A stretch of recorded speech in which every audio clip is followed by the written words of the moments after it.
got awesome radar. They can kind of do this. So this has kind of become a great science where you see boats with people. Illegals will have arms and guns sometimes. Sometimes they'll have drugs. But the reality is we have a right to protect our coastland and our border. So in the last year and a half, Florida assets are responsible for 19,000 interdictions of illegal aliens, and that has led to almost 18,000 repatriations. We send them to the Coast Guard. Coast Guard takes them back, and more than 470 vessels that have been removed. So I want to thank everybody that's been involved in that. That's made a huge, huge difference. Of course, we have Larry Keith here, who's the immigration czar now for the state of Florida. He was involved in some of our transport operations, you know, people sending to California, New York, even Martha's Vineyard, and that had a huge impact on how people perceive this issue. At the election in November, this was one of the biggest issues, if not the biggest issue, that people voted on. And we are really excited to have a new sheriff in town in the White House with President Trump. Florida, though, we've also understood we've got to do what we can with our own laws. So in 2023, we enacted an E-Verify program for all employers, including private. You know, the legislature said, well, you don't want to burden the really small ones, so they got to have 25 employees. And that has made an impact. But there's now a bill filed in the Florida House to say, let's just do full-blown for all employers. So I support that. I think it would be great. And I think it helps remove the magnets that cause people to want to come here illegally in the first place. We can do all the interdictions in the interior enforcement, and we will. We'll be helpful. And I know there's a newfound sense of purpose in the federal assets given the change of administration. But if you just remove those enticements, then that goes a long way to solving the problem as well. So in Florida, we're on board for that. We want to make sure that the legislature, this bill's filed. I think they're going to pass it, and we want to make sure that we get that signed into law as soon as possible. We've also worked hard to crack down on fentanyl. What FDLE and some of our partners have done has been incredible. We've also cracked down on illegal voting. You have people that are in this country illegally that have voted, and we've held them accountable. First of all, you have to be a U.S. citizen in order to vote in Florida. That's in our Constitution. That should be the case everywhere. If you're here legally but you're a foreigner, you can't vote. And obviously, if you're here illegally, you can't vote. So we were able to bring charges in many different situations. Now, as was mentioned by Keith Pearson, I immediately, upon President Trump taking office, said our agencies are going to work with the federal government to conduct interior enforcement operations. And so Florida Highway Patrol under Dave Kerner, first state agency to do a 287G agreement. Then we had Mark Glass, FDLE, do a similar one. Even Florida Fish and Wildlife and our Florida State Guard, as well as, and this is under the Commissioner of Agriculture, Wilton Simpson, but you do have the Department of Agriculture and their enforcement. They are doing a 287G agreement. And you look, there's been huge successes. Just last week in Gadsden County, FHP and FDLE partnered with Homeland Security and ICE to conduct 58 traffic stops. It led to 8 arrests. 6 illegal aliens were identified. Some already had deportation warrants. In the Panhandle, FDLE worked with federal partners to arrest 2 illegal aliens from Jamaica who were distributing fentanyl. In Jefferson County, FHP, FDLE worked with federal partners to arrest a subject illegally in the country who was wanted for state and federal child pornography charges. So I want to thank our folks who've been involved with that. Thank ICE and the federal partners. This is really important that these operations be done. You know, when Biden was president, there were these people that were just knowingly out there. They knew that some of these people were out there, and they just decided not to do anything about it. Those days are over, and I'm glad Florida is part of the solution. We have signed these 287G agreements. So Keith mentioned this. We did legislation in Florida. We were the first state to do it. I called the special session of the legislature for late January. I think the bill finally passed the legislation sometime in February. But amongst those, there's a bunch of things in there that are good. End, catch, and release, make it a crime to come into Florida illegally. But we said all state and local law enforcement have a duty to participate to the fullest extent possible with federal immigration enforcement efforts. And so today, I'm proud to say that all 67 Florida sheriffs representing our 67 counties, each one of those sheriffs has executed this 287G task force model agreement with Department of Homeland Security. We're the only state in the country where all of the counties have done this. This is not just saying, oh, if there's an illegal alien in our jail, then we'll let ICE pick them up. Obviously, you got to do that. It's also not saying that, oh, well, we'll honor a detainer or a warrant. Of course you have to do that. This is a task force model which will lead to street-level enforcement operations. We had 2 illegal aliens on the top of a building dumping debris into a canal in Broward County. They probably weren't the only illegal aliens involved in that work site. There's probably a lot more. So this is the maximum participation that a local entity can have under current federal arrangements. And under Biden, the 287G, certainly the task force model, that lay dormant for 4 years. No one was doing it. If you wanted to do it, they wouldn't sign you up for it. I know we couldn't do it. So I thank President Trump for resuscitating this. Thanks Secretary Noem, thanks to Tom Homan and Keith Pearson and everyone that's been involved in this, because the reality is the American people spoke very clearly. They're sick of having an open border, and they're sick of the rule of law being ignored. They want to have our country's laws enforced, they want their communities protected, and they want to see people who don't have a right to be here return to their country of origin. So President Trump promised to conduct the largest deportation operation in American history. The fact is, if the state and locals are not fully participating in those efforts, it's going to be very difficult to achieve that. So Florida, we've stood up. We want to be part of the solution. We are going to be there every step of the way.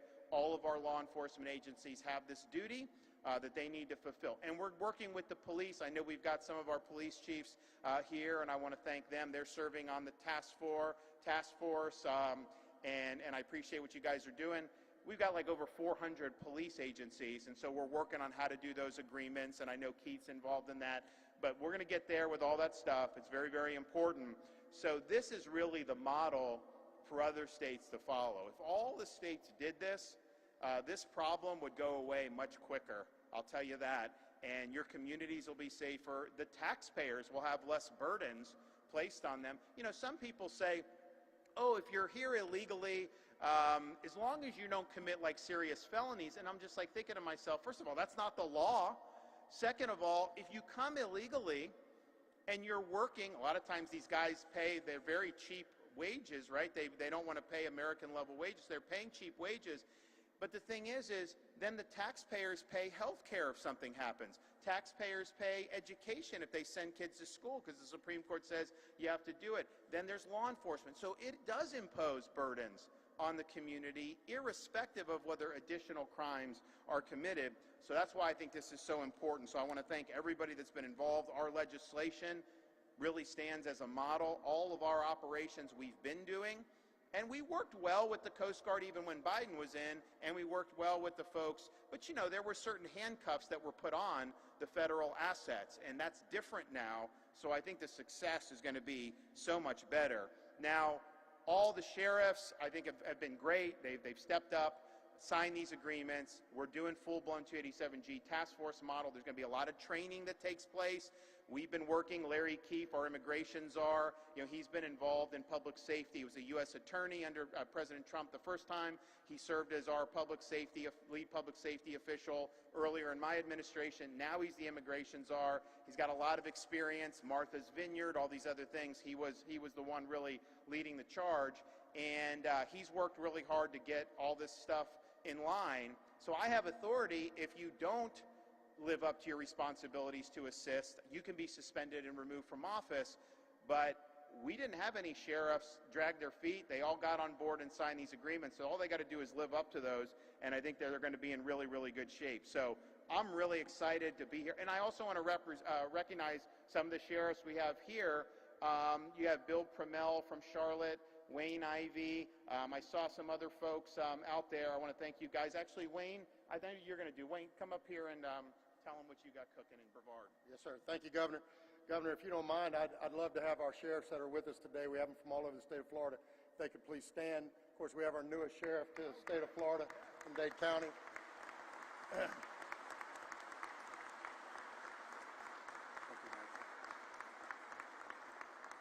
Governor, the best way I can put it, sir, is thanks to you and the leadership from our legislature, Florida sheriffs, our partners with the state and our chiefs from our local agencies, we are ready to roll, sir. These new tools, these new resources that you've given us through this newly passed state law gives us exactly what we need to be a force multiplier for our federal partners.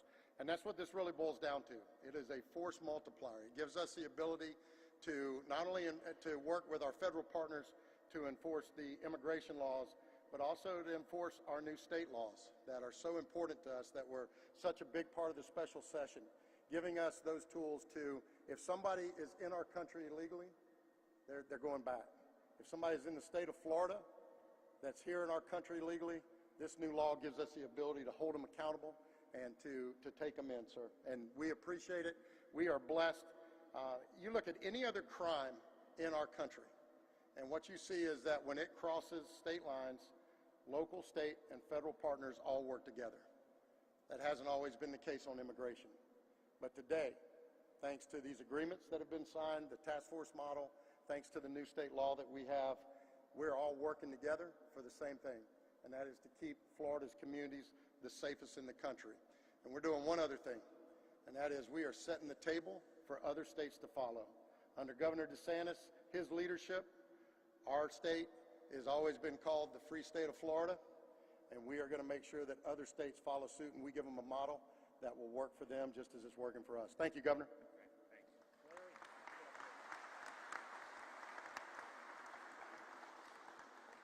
When President Trump was sworn in on January 20th, I was a retired grandpa with my grandchildren in Shalimar, Florida, and I said to myself, this is a perfect storm of goodness for this country. This is a perfect moment. And I knew that because I'd served, as the governor said, President Trump as a U.S. attorney in his first administration when we had order, we had secure borders, there was law and order, and I got to experience that. When that administration ended and our country's borders opened and law and order didn't mean anything anymore, I wanted to get back to work, and I went back to work for Governor DeSantis as the public safety czar. We were fighting a war against these open borders and against this invasion of illegal aliens in Florida, in each of the states, in each of our communities, with one hand tied behind our back, and quite frankly, two hands tied behind our back, because we did not have, at that time, the federal leadership that we needed for federal support. And so we had to fight the fight as we could fight it, with relocations to Martha's Vineyard or whatever we could do to fight back and not take it. So on January 20th of this year, when I was in Shalimar, there was a perfect storm. I wasn't in the game anymore. I wasn't on the field playing. I was just a granddad. But I said, man, I would love to get into this perfect storm. We have President Trump as a president in his second administration, fired up after what he's seen the last 4 years. We have Governor DeSantis in our cabinet. And then a few weeks later, we have a special session where our legislature and our cabinet and Governor DeSantis came together to create this legislation, to create these tools, to let Florida and the other states, if they have the will, and other local communities, if you have the will, the resolve, and the intention, to find them, sort them, detain them, and deport them. Total relentless, no BS, straight on it. You hear President Trump say it every day, mass deportation. So we want Florida. We like to compete with Texas, Oklahoma, the other states. We are ready to be the #1 state, the bellwether, the leader of the Florida blueprint on how you do it. And a perfect poster sheriff in this regard is Sheriff Wayne Ivey of Brevard County. Sheriff Ivey, I'm not going to steal his thunder or leak any of your classified intel of your program, but you watch and see what happens in Brevard County, Florida with Sheriff Wayne Ivey as the example of the kind of sheriff that I'm here to serve, support, get him what he needs. That's what the Florida legislature has said. That's what Governor DeSantis, that's what our cabinet has said, and it's what our president wants. It's nothing like having a clear mission. So thank you. Thank you.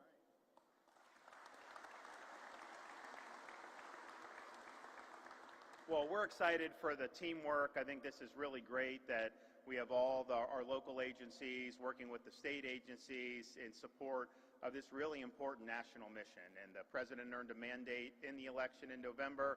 And I think if you look at the dizzying pace that they've set, he's intent on fulfilling all the mandates that he has for change and for action, this being one of the most important issues. So we're on the team No state has done more to support these efforts.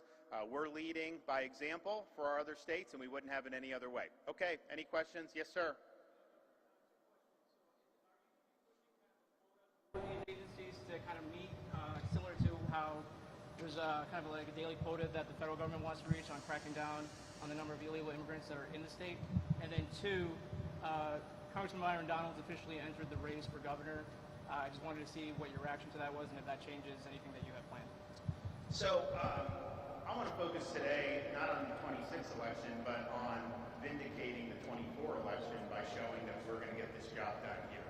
You know, you have these elections, and then people start talking about new elections. Why don't we actually get something done based off the previous election? And I think President Trump deserves all Republicans in particular to be supporting those efforts. That's what we're doing here, and we're going to continue to do that. In terms of the numbers, we have now a force multiplier in Florida with our local and state agencies.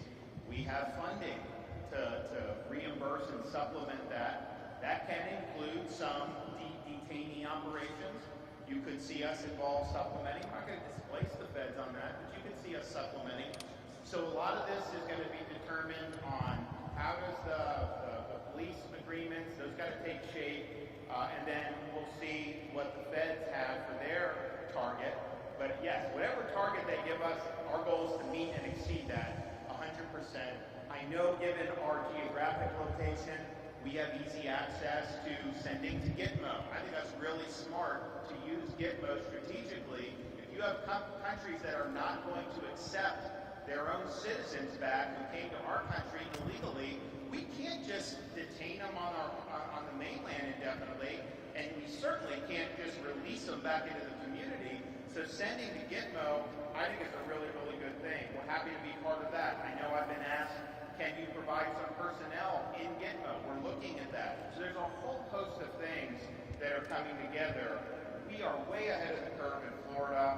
The DHS, I think, are doing a great job given how decimated the agency got under Biden. So they're having to really put these pieces back together. So they're working very quickly with Florida in the lead.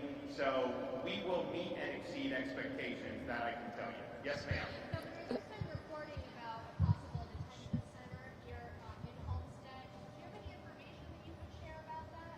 I don't. If there's anything that we set up, we will let people know that what we're doing. If they did do it here, I'd likely be a federal operated detention facility. It's possible. I mean, I think any federal installation, as these guys look how you hold illegal aliens to process them for deportation, I think they would look at any federal installation would be something that they potentially could do. This is obviously a pretty big installation. It has easy access to the Americas, if that's where they're flying people back. So it's possible that they're doing that. Now, us, if we are doing things to supplement, because, you know, there's a limited space in county jails and in state facilities with that, so we may need to supplement. And we do have money that was appropriated by the legislature. We're going to be smart and strategic about that, but we have different installations as well. So we're going to work through. It'll be a partnership, and if they ask us to supplement and we have the wherewithal to do it, you know, my view is going to be we should do it. We should help. Yes. Thank you so much. My question is actually for Senior Counselor Sheriff Keith Pearson. Sir, thank you so much for answering this question. In a previous WPTV interview, you had told us about 3 times that your crews never left the scene of tornado damage in the Spanish Lakes Country Club community of St. Lucie County, even though we have seen multiple crews leaving that area. And since then, we've obtained call and dispatch records, which show, in fact, crews did leave that scene by 11 o'clock at night. That was confirmed by multiple other agencies, which we spoke to as well. And we do know from autopsy records that at least 2 people were inside the rubble, still trapped, possibly alive. You have a question? I'm sorry. You have a question? Yeah, my question is, why did you tell us 3 times that you never left when you did? Well, our staff was out there during the storm. It was a tragedy that hit St. Lucie County, as it affected many other Floridians throughout here. So we gave our mission, our troops to go out there. Our troops were out there, provided every assistance they can. The Florida National Guard team within hours, they were on scene there with it. So we did everything we possibly could to save as many lives as we can. Can you specifically address though why you told us that you didn't leave when in fact you did? Well, I wasn't aware of any of our deputies leaving the scene. I know we had crews around the clock. Now, if they sheltered somewhere during the high winds, that's a possibility. But our staff worked 24/7. We did a full recall in from the agency when and the tornado's first touchdown wasn't expected. So we did everything we possibly can, and that day we did save lives with assistance from the governor and other staff.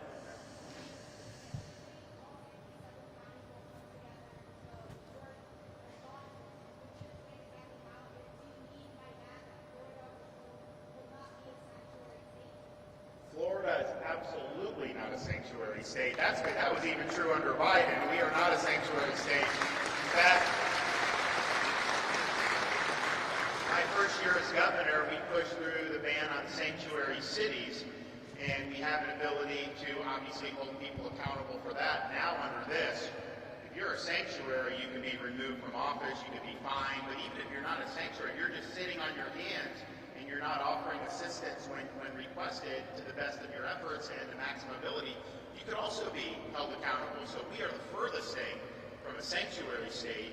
We are really a duty-bound state to assist, and that's different. I don't think there's any other state that's gone as far as we've gone. I think there was one state that just did something. I don't know if it was in Tennessee, maybe. I think they said we encourage local law enforcement to help, which is great, but that's not an enforceable duty. In Florida, we have an enforceable duty to help and to be part of the solution. And this task force model means we're not just going to say, okay, if you're here illegally, unless you end up in jail, you're not going to do anything. Yeah, obviously, if you're in jail, they should be turned over, but there'll be operations on the street. That's how we're getting these illegals. That's how we busted the Chinese. There was 19 Chinese illegal aliens from all the way in China. Probably came through the Bahamas because there's been a lot that have been there, and they're going around Miami and Coral Gables and these areas. So you're able to do that. So this is the furthest thing from that, and if there's any official who wants to be a sanctuary jurisdiction, just please understand, you are violating Florida law, and you will be held accountable, and that defiance will not stand in the state of Florida. Governor, thank you. Lorena with NBC6. Could you speak directly to the families who live in this state, especially here in South Florida, home to the largest immigrant community in the state, I would argue, who have lived here for decades, run businesses even, have children who go to our schools, and are frankly terrified, with everything that's going on? What could you tell them specifically about what's happening here today?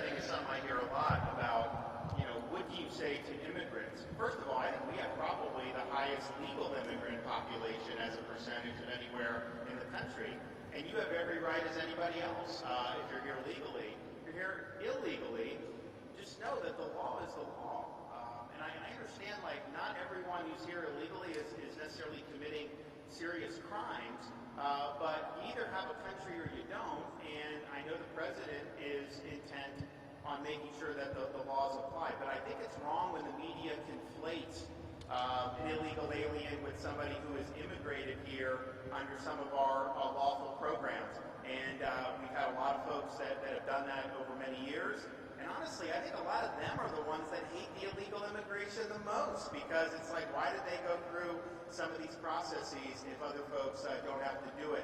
So I do think there's an attempt on the left to try to act like anybody that wasn't natural born and could somehow be sent away. And if you've come legally and like you're a naturalized citizen or you're here legally with the green card, that's much different than somebody who is here illegally. And you have, and some of this stuff can be in flux. The president removed some of the TPS that was granted. I think that when Biden did that, I don't think it was consistent with what the intent of the law was.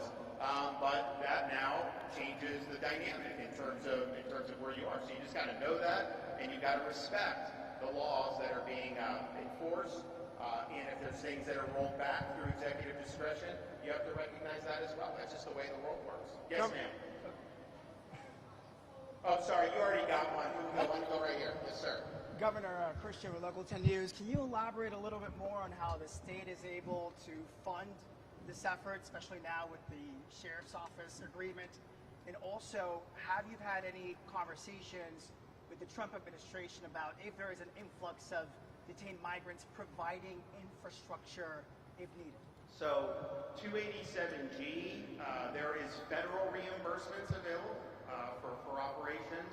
We also just had appropriated $250 million from the legislature to be able to supplement and to reimburse through these grant programs our municipal and county law enforcement agencies. And what I said from the beginning on that is we want everyone to have a duty to be on the team and to be part of the solution and to assist with the enforcement. We don't believe in unfunded mandates, and we are going to have adequate money. So that money's there.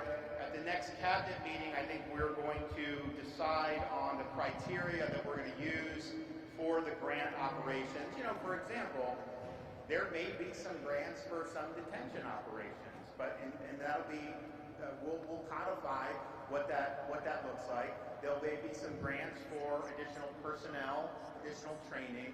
We understand that we're not trying to displace other duties. We're trying to supplement the federal government, and obviously that $250 million is important, and then the federal reimbursements will be important as well. If the federal government were to set up a detention facility like here, obviously they'd be funding that. I think that's one of the things they're looking to get in this new, whatever funding bill comes out of the Congress, whether it's a continuing resolution, and I doubt they're going to do the individual appropriations bills, but I do think they want to put some resources in there to fortify the border operations, but also to fortify interior enforcement operations. And I do think it should be said, when President Trump was running against Kamala Harris, and they had a debate about the border, Harris said, because the border was what it was, there was a lot of legacy media that tried to act like it wasn't a big deal, but people saw what was happening. So it wasn't credible to say that it wasn't happening. So what Harris said was, well, we wanted an immigration bill and you guys helped tank it. That would have helped us secure the border. And then candidate Trump turned to her and said, you don't need a bill, just do it. So he became president, and what happened? Did he need a bill to secure our country? No, he just did it. And so you have a 94% drop in border crossings since January 20th, and year over year, however you want to do it. That's remarkable. That shows what Biden and Harris were saying was not true. They were selling you snake oil. You didn't need legislation. You just needed a determined president. So I think that's a great success story already. I know there's going to be more that they need to do at the border. I think they need to actually finish the border wall, because if someone like Biden becomes president again, if you have a wall, they can't really it's hard to take that down. Whereas if you don't, then they can open the border and just not enforce. So we have, I think, as a country, reestablished the security of the border such that, yes, they're interdicting, but a lot of people determine they're not going to come anymore because they know it's likely not going to work out for them to do. They actually had the app where you could sign up as you're getting ready to cross the border and then cross the border. I mean, how ridiculous is that? And so that's been discontinued. And you had a lot of people during Biden's time that would pay coyotes thousands of dollars to be able to be shepherded across our southern border. Just think of all the abuse that occurred just because of that. How many young people, these young girls, have been abused, sexually abused, sold into human trafficking? I mean, it was really, really terrible.